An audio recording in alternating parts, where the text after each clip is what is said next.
Oh my god, guys, I'm super stoked. Oh my god. Spider-Man! I got my damn pictures of Spider-Man, guys! Alright. Try to control my excitement. So, today, couple of trailers were released online. I'll cut to the elephant of the room quite literally. Maybe I was supposed to make a vlog about Zootopia coming up and, you know, maybe I will make a review of the movie. It's worth saying, yeah, Zootopia was a good movie. Everybody else is saying it's good. Awesome. Let's get to the real deal. Let's talk about something that matters. Let's talk about something that's super exciting. Let's talk about the fact that Spider-Man is going to be showing up in the Marvel Cinematic Universe in Captain America Civil War. Look, I get it. Everybody had a feeling, it was confirmed that Spider-Man is sharing rights with Sony and Marvel Studios. He's gonna be showing up in Marvel Cinematic movies as well as Captain America Civil War. I get it. But it was surrounded by so much secrecy. At some point, we were able to see Black Panther's new costume. We were able to see Ant-Man's new costume, but we would not know what the new Spider-Man was going to look like, what Tom Holland was going to bring, and what he was going to sound like. No pictures, no, it didn't show up in any of the trailers, and it had me kind of worried. What's going on? Is Spider-Man going to be showing up Luke Skywalker style in Star Wars Episode 7? Sorry, spoilers. Yeah, I guess I should have mentioned that. Yeah, Luke Skywalker shows up in Star Wars Episode 7. There's that. Okay, forget what I just said. Let's get to the point. Everybody didn't know what seeing Spider-Man was gonna be like in this new movie. Like, there was no thing indicating what he was gonna look like. There was nothing indicating if he was gonna have a small cameo or if this was gonna be something in the movie. But if you see this trailer, he's in it. You see the costume, it looks amazing. But let's actually talk about my thoughts going into Captain America Civil War. As anybody knows, I love Marvel Comics. I grew up reading Marvel Comics since forever. I mean, oh, okay, I take that back. I've read Marvel Comics ever since I was in middle school. Spider-Man was my favorite character growing up. I absolutely loved the Sam Raimi movies. Have a soft spot for Spider-Man 1 and 2, and over the years I became a little bit forgiving, but it still makes me uncomfortable to watch Spider-Man 3. Could care less about the Andrew Garfield movies, unfortunately. I just don't really care.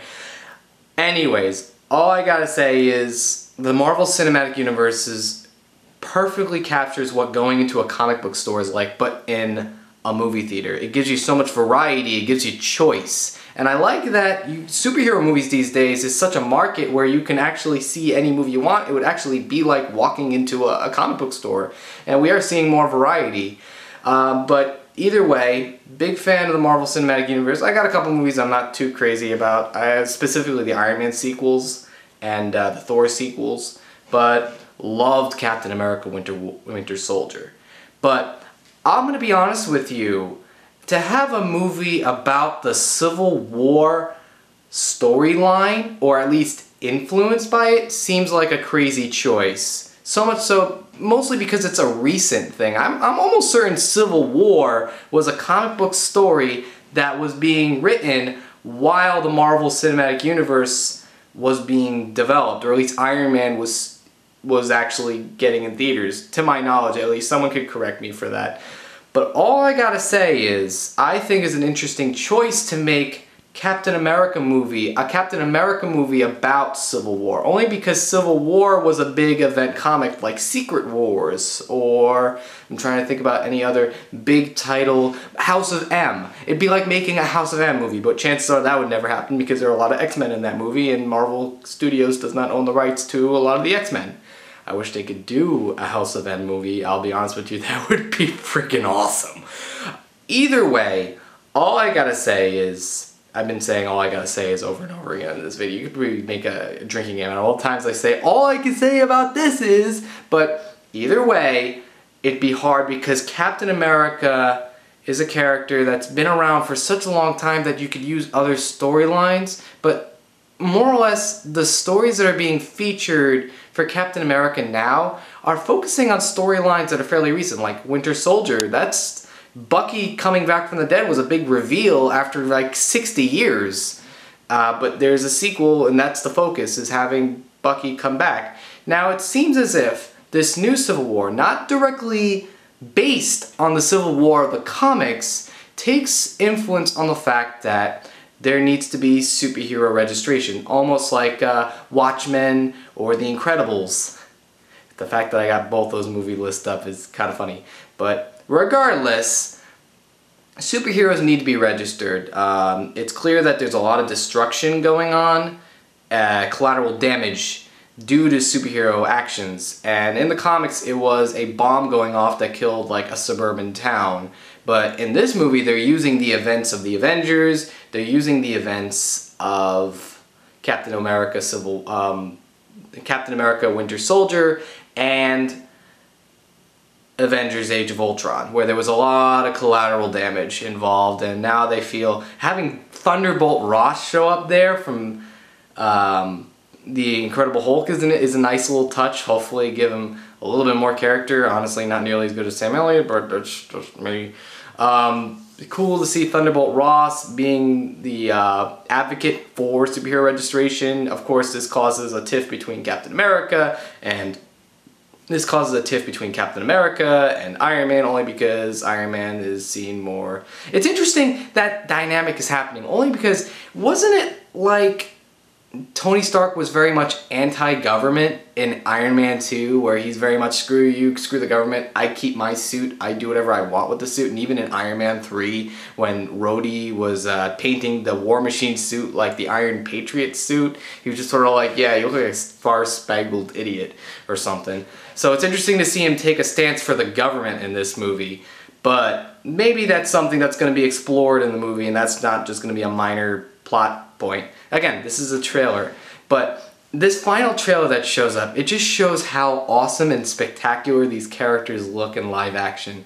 It's great. Everybody's got their moment. Scarlet Witch has got their moment. Vision kind of has his moment in the trailer, but Black Panther, T'Challa from Wakanda, showing up, being all badass and Black Panther is, dude, that's awesome. And Ant-Man has got his moment. Now, Ant-Man was a movie that was not great, but has a lot of rewatchability to it. Like, I've watched Ant-Man more times than I thought I should. I've probably watched Ant-Man more times than I've watched the Avengers. Or, if anything, I probably watched Ant-Man and the Avengers just as much, because they're just enjoyable movies. And to see Ant-Man have his moment, and knowing that he's going to be going Giant Man in this movie, he's going to be going Goliath in this movie, is even more exciting.